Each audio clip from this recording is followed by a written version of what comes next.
What up, y'all? This is your boy, Mr. Downtown Ray Melo, and you're listening to the Entertainment Report on iHeartRadio, live from Dubai for Wednesday, November 25th, 2015, delivering some major stories and trends going on in the world of entertainment and beyond. You can follow the show on Facebook, Twitter, or Instagram, facebook.com/The Entertainment Report with Ray Melo, that's RAYMELO, on Twitter at The Enter Report, or on Instagram at The Entertainment Report. You can listen to the show anytime you want on iHeartRadio. Just go to iHeart.com or your iHeart phone app, search for The Entertainment Report, and it'll take you to the page.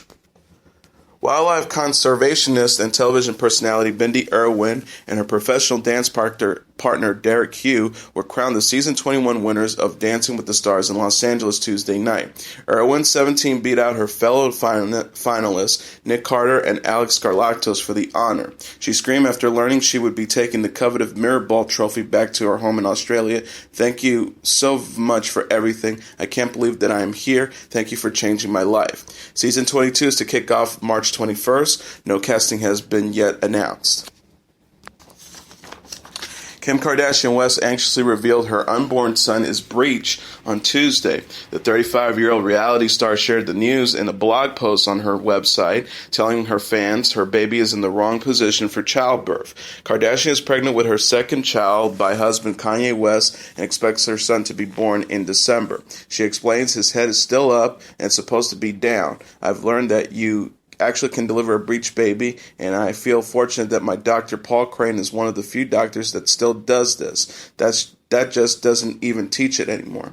Kardashian says she will do everything in her power to avoid a C-section, which is typically used to deliver breech babies. The reality star is attempting a number of methods to turn her son, including pregnancy chiropractic sessions. She shared, "I've been doing everything I can. I lay practically upside down 3 times a day for 15 minutes. I play music in the right position and ice my belly in certain spots to get him to squirm out of the breech position. I even started acupuncture and hypnosis." Kardashian is already mother to 2-year-old daughter Northwest, who is reportedly excited to meet her baby brother. The reality star recently shared her concerns about her high-risk pregnancy and admitted that the last month of pregnancy is no fun to E! News this week. Healthy human babies are typically born between 39 and 40 weeks, so Kardashian may have some time left yet. The reality star and her family return for an 11th season of E's series Keeping Up with the Kardashians this month, which airs Sunday nights at 9 p.m. Eastern Standard Time on E!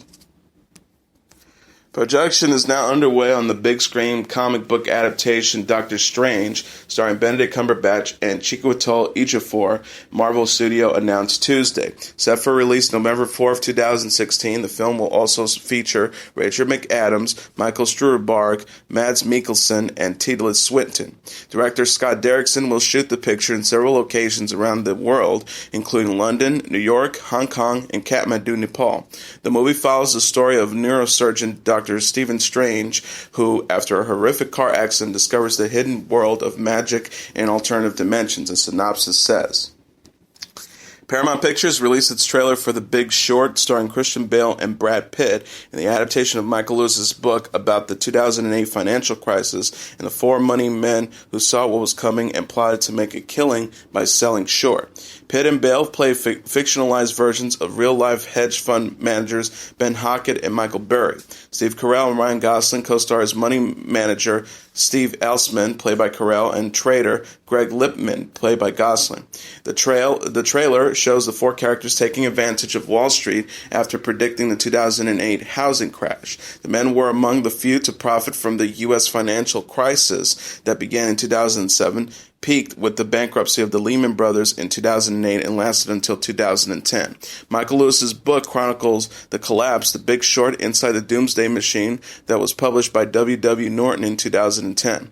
The Big Short is directed by anchorman Helmer Adam McKay. Marissa Tomei co-stars as Carell's character's wife, and Melissa Leo, Hammock's Linklater, John Magaro, Rafi Spall, Jeremy Strong, and Finn Waltrock also have roles. I'm angry, Pitt told People magazine at the film's New York premiere. He also added, "I'm angry that so many people lost their homes, families were put on the streets, they lost their life savings, and yet no one was held accountable. No senior official was held accountable. That's amazing." The Big Short premieres at the AFI Fest this month and opens in theaters December 11th. Pitt will also star in War Machine with Will Poulter, while Bale is slated for Knights of Cups with Natalie Portman and The Promise with Oscar Isaac. Kaley Cuoco covered a tattoo commemorating her marriage to Ryan Sweeting on Tuesday. The 29-year-old actress shared a photo of herself getting inked on Instagram. Cuoco previously sported the 12/31/13, her wedding date, between her shoulder's blades. She replaced that tattoo with the tattoo of a large moth. She captioned the picture, "Thank you at Nero_SCT. At Studio City Tattoo for helping me right my wrongs. Note to self, do not mark your body with any future wedding dates. Hashtag under 30 mistakes. Hashtag don't take yourself too seriously, kids." She also added a snapshot of the new tattoo at Nero_SCT. The deep, meaningful, larger-than-life meaning behind this beautiful piece of ink is it covered the last one. The cover-up came just 2 months after Cuoco's rep confirmed that the actress and Sweeting were divorcing. The Big Bang Theory star and the 28-year-old professional tennis player had been together since the mid-2013 and married in December of that year. Bale, who plays Amy on the show, told E! News after word of the split broke in September, "Kaley's doing amazing. She has amazing friends. She has an amazing family. We love her to pieces, and we give her as much joy and laughs off camera as on." Sweeting will reportedly seek spousal support from Cuoco, who is worth an estimate $45 million. The actress will recently returned as Penny for The Big Bang Theory Season 9, and in October she denied she was dating co-star and ex-boyfriend Johnny Galecki. Developer CD Projekt Red is celebrating the success of their latest award-winning title, The Witcher 3 Wild Hunt, with a new epic retrospective trailer. The clip, which highlights some of the game's most memorable moments, provides an overview of The Witcher's history this year, including its launch in May, its free DLC campaign, and the release of its most recent October expansion, Hearts of Stone.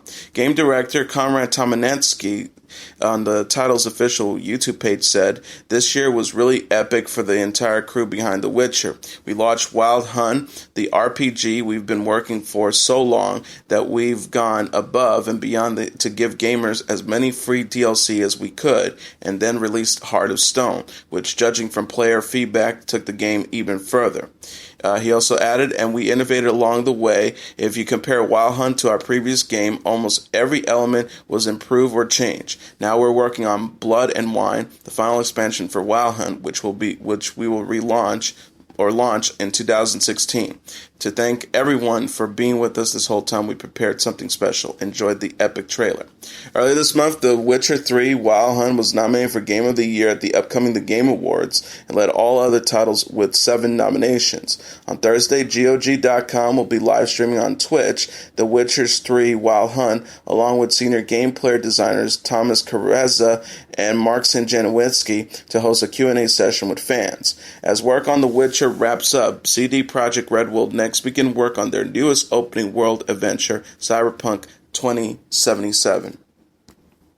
Jessica Parido and husband Mike Shouhed are headed for divorce. The 26-year-old television personality filed to end her marriage to the 37-year-old Shahs of Sunset star Friday, according to TMZ. Parido cited irreconcilable differences for the split and has listed their date of separation as August 1st. The reality star married Shouhed in March and is reportedly seeking spousal support. She told In Touch Weekly she initiated the divorce after discovering her husband was unfaithful, which Shouhed's rep confirmed to E! News on Monday.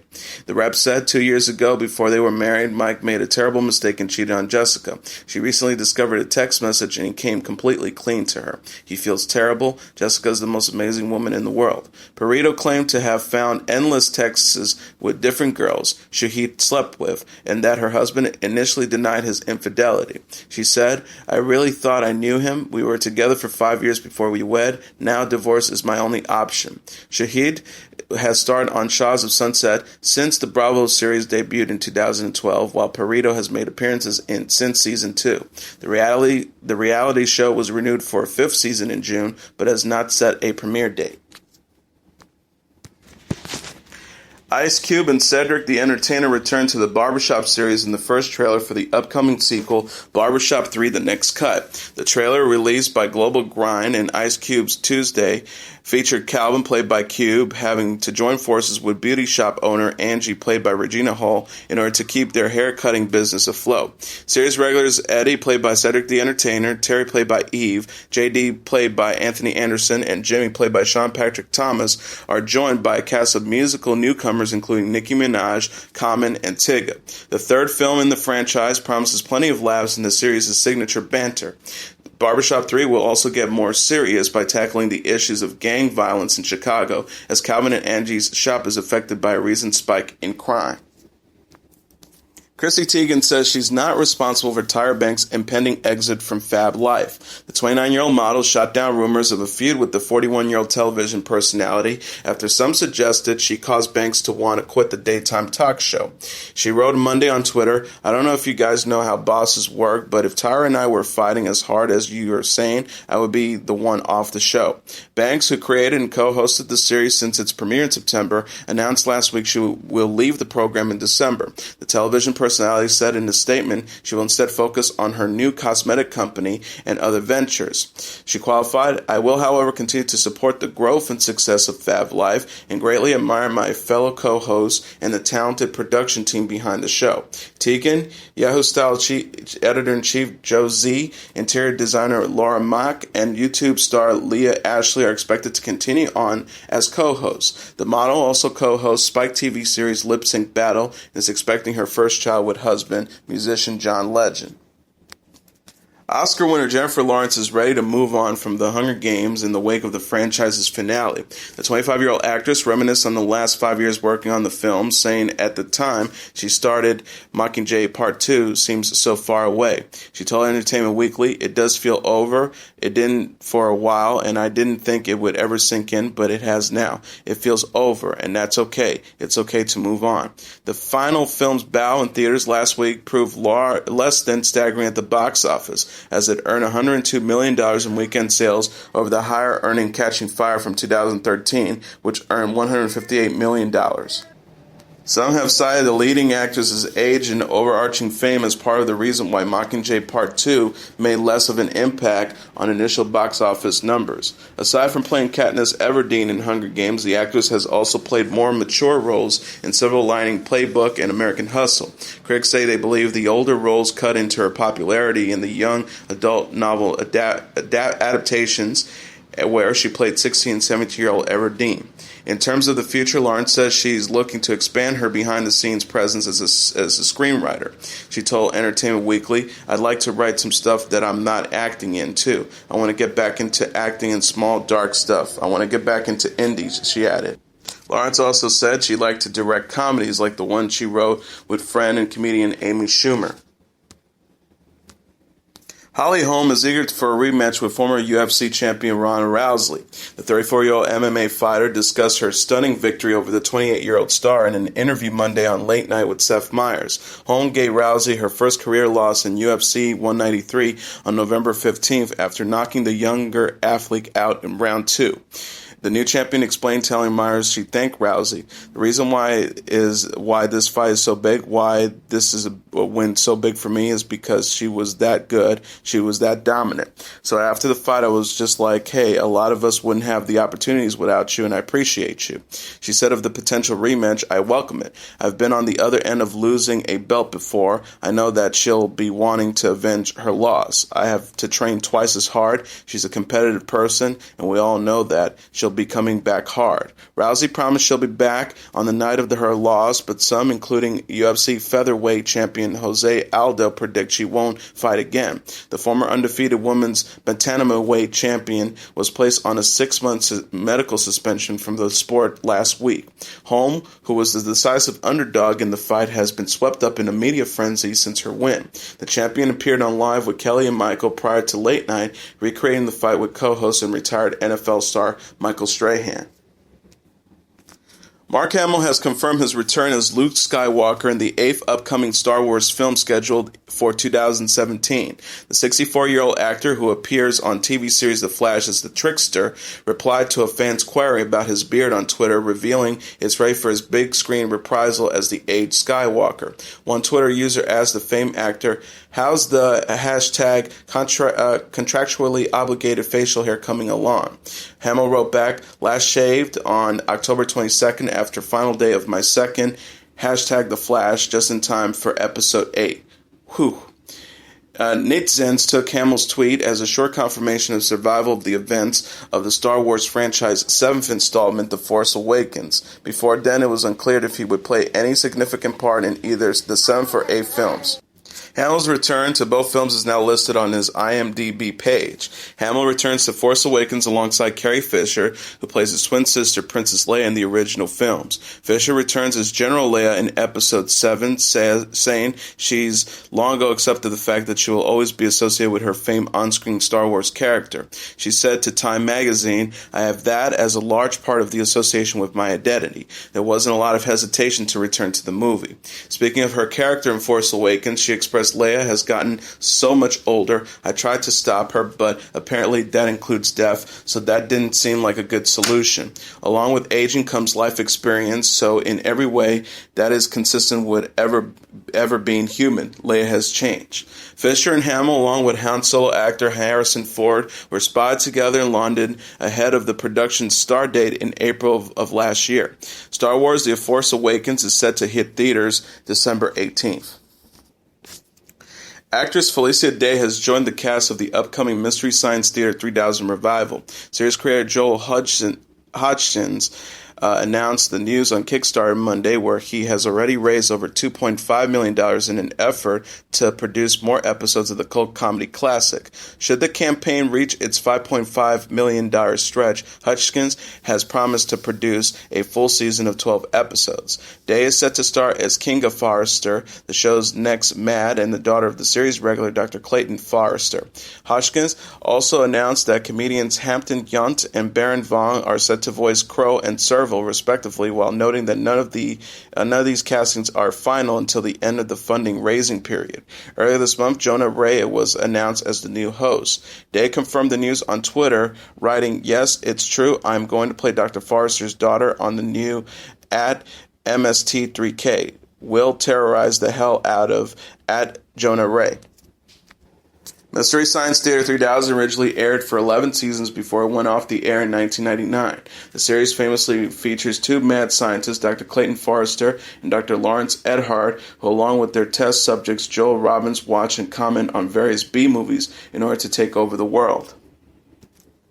The CW has revealed the premiere date for their upcoming superhero crossover, DC Legends of Tomorrow, along with the new trailer. The new series, which is a spin-off of the network's other two hit superhero shows, Arrow and The Flash, is set to premiere January 21st, 2016.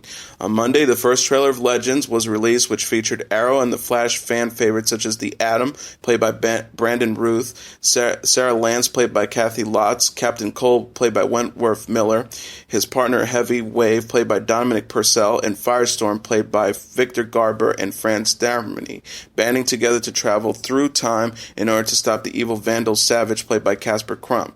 The returning characters will be joined by Hawkman and Hawkgirl, played by Falk Henshaw and Sierra Rennie, as well as Rip Hunter, played by Arthur Darville, who will lead the team and provide the Wade Rider, a time-traveling spaceship. Also on Monday, the network revealed that the originals and the Vampire Diaries will begin airing on Friday nights when they return on January 29th. Season 3 of The 100 will be premiering alongside Legends. Kristin Cavallari and husband Jay Cutler welcomed their third child Monday. The former reality star shared the news on Instagram Monday night, introducing her daughter as Sailor James Cutler.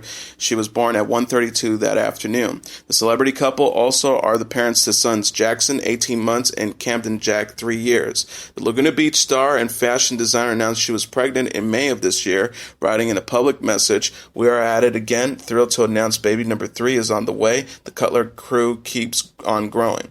2 months later, she revealed the sex of her new baby over social media. Pop star Katy Perry debuted her new holiday song in an H&M ad Sunday. The 31-year-old singer was announced as the face of the Swedish brand's holiday campaign in July and wrote and recorded "Every Day is a Holiday" specifically for the advert. The 2-minute video sees Perry and a babe of models show off the company's holiday collection while celebrating with elves, life-size gingerbread men, and plenty of sparkle. H&M made a play of their name, which stands for Heinies and Margarets, by launching the campaign as #Happy and Merry. Print ads of Perry were released earlier this month, and the collection is now available in stores. The singer previously said in a statement, "I had such a festive time shooting the larger-than-life holiday commercial with Jonas Arkeland. I can't wait for you to give your wardrobe some sparkle with this magical holiday collection." Perry last released Prism in October 2013, which debuted at number 1 on the Billboard 200 charts, and included the number 1 singles Roar and Dark Horse. The star told fans they will have to wait a little longer for her next single when she announced the ad on Instagram.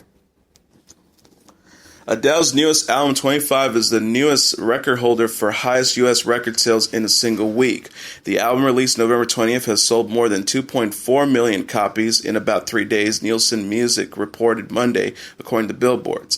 The highly anticipated project, 25 sales, beats that of NSYNC's 2000 album, No Strings Attached, which sold over 2.416 billion copies at the time.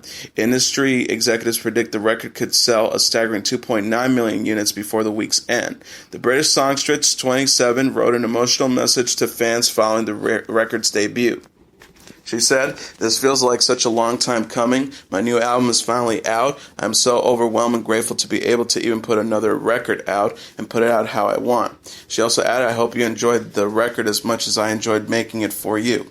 Adele's 25 succeeds the release of her first single from the record, Hello, the video which beat out Taylor Swift's record for most video views in 24 hours.